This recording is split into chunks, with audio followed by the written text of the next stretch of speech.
adlaw nga Biyernes karon mga kaigsuunan, petsa 24 sa bulan sa Disyembre tuig 2021.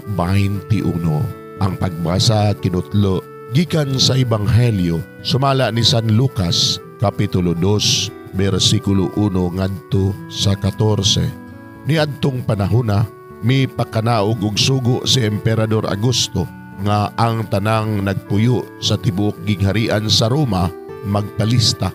Si Cireneo mao'y gobernador sa Syria sa panahong gihimo kining unang pagpanglista. Busa ang tanan miadto sa ilang tagsa-tagsa ka lungsod aron pagpalista.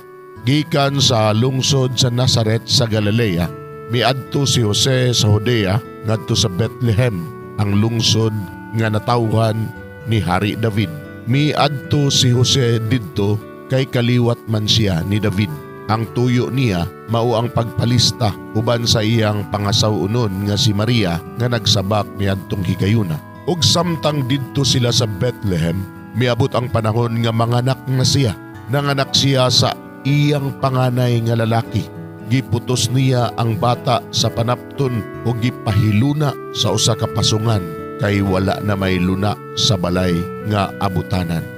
Niadtong dapita may mga magbalantay sa karnero nga nagtukaw sa kagabhion aron pag-atiman sa ilang mga hayop didto sa kaumahan. Mitungha kanila ang usa ka anghel sa Ginoo ug midan-ag kanila ang himaya sa Ginoo. Busa nalisang kaayo sila. Apan miingon ang anghel kanila, ayaw kamo kahadlok. Ania ako nagdalag maayong balita alang kaninyo nga makalipay kaayo sa tanang katawhan. Kay karong gabiuna natawo sa lungsod ni David ang inyong manluluwas, ang Kristo, ang Ginoo. Mao kini ang ilhanan, makaplagan ninyo ang usa ka bata nga giputos sa panapton og naghigda sa pasungan. Og sa kalit mitungha usab uban sa anghel ang usa ka dakong panon sa mga anghel sa langit nga nag-awit og mga pagdaig sa Dios. Dalaygo ng Dios sa kahitasan ug sa yuta panagdait sa mga tao nga iyang gikahimutan.